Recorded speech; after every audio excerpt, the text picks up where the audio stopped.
Cheonan City, South Korea. A place where tension rides shotgun and violence is never more than one bad look away. The streets are grimy, the people are loud, and crime thrives in the alleys like mushrooms after rain. It's the kind of city where you don't ask why someone got beat up, you just ask how many teeth are left. Enter Jang Dong-soo, crime boss extraordinaire. Think of a grizzly bear stuffed into a tailored suit, with fists that punch like freight trains and a face that hasn't smiled since childhood. He's not just a gangster, he's the gangster. People whisper his name in clubs, in backrooms, even in their sleep, usually before waking up in a cold sweat. He rules his territory with a brutal mix of fear, loyalty, and the occasional motivational beating. But Dong-soo is about to have a very, very bad night. It begins on a dark, rain-slicked road. Dong-soo is driving solo, probably contemplating which rival to crush next, when a mysterious car slams into him from behind. This is not a normal fender bender. There's no exchange of insurance information. No, are you okay? Instead, a man steps out with a knife and zero chill. He stabs Dong-soo multiple times like he's trying out for a cooking show called So You Think You Can Shank. Most people would have died. Dong-soo. He survives. Barely. But make no mistake, he's pissed. And when a crime boss gets pissed, entire cities can feel the tremor. Meanwhile, across the city, Detective Young Tae-suk is already in a bad mood. He's the kind of cop who doesn't play by the rules, mostly because he forgot they exist. Leather jacket? Check. Emotional baggage? Double check. A reputation for blowing up every case he touches? Triple check. Tae-suk has been quietly obsessed with a pattern of strange murders. Random victims. Different weapons. Different methods. But to him, it all stinks of a serial killer. Of course, no one in the department believes him. Because why investigate obvious evidence when you can just file paperwork and eat noodles in peace? But then, bam, Dong-soo survives a stabbing from this very killer, and suddenly Tae-suk has a live witness. Sure, the witness is a violent mob boss with anger issues, but hey, you work with what you've got. So off he goes, charging into Dong-soo's hospital room like he's kicking down the doors of destiny. Unfortunately, Dong-soo isn't exactly thrilled to see him. He's got stab wounds, trust issues, and a long-standing dislike for cops. But Tae-suk lays it all out, help me catch this guy, and I'll help you get revenge. It's like a weird crime-fighting Tinder date, full of red flags, mutual distrust, and an unspoken agreement to punch their way through the city together. Thus begins the weirdest bromance in Korean cinema history. On one side, you've got Dong-soo, aggressive, old school, and constantly looking like he's one insult away from flipping a table.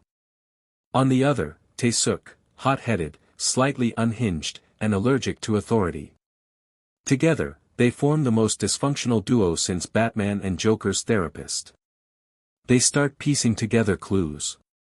They chase down shady mechanics, beat information out of underworld contacts, and analyze CCTV footage like it's a hobby.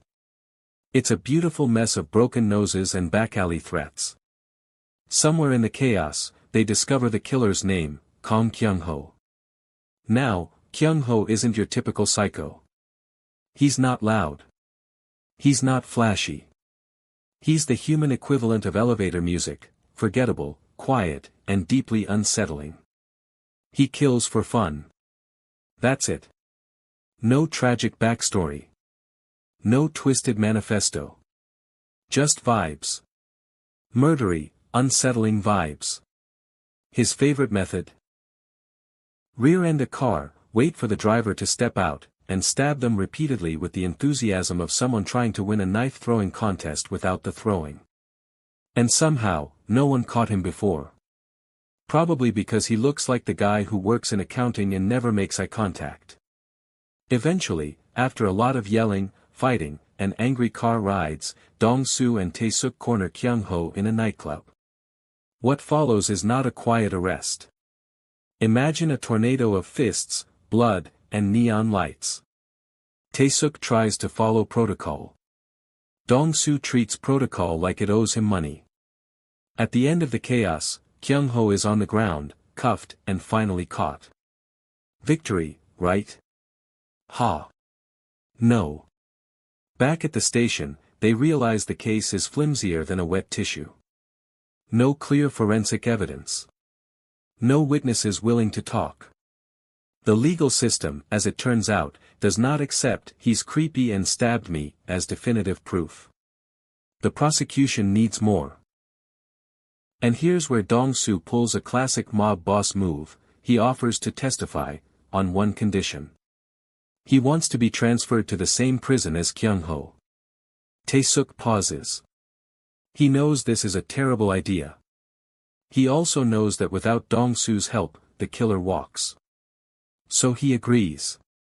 Now we've got a serial killer, a gangster, and a cop, all caught in one big game of legal chicken. Kyung-ho is sentenced to death. Dong-soo is convicted for his mob activity and sent to prison. The legal system sighs in relief and closes the case. But anyone who's watched literally any movie ever knows, this story ain't over. In the cold, unforgiving steel of prison, things get very personal.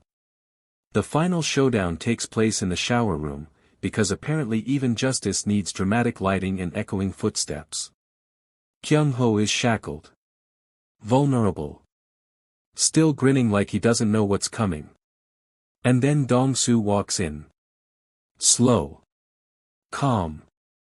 Like someone about to settle a very old, very bloody score. In his hand, a rope. In his eyes, absolute, unfiltered vengeance. There's no big speech. No threats. Just a look that says, "You picked the wrong gangster to stab, my dude." Please subscribe and turn on notifications for more videos.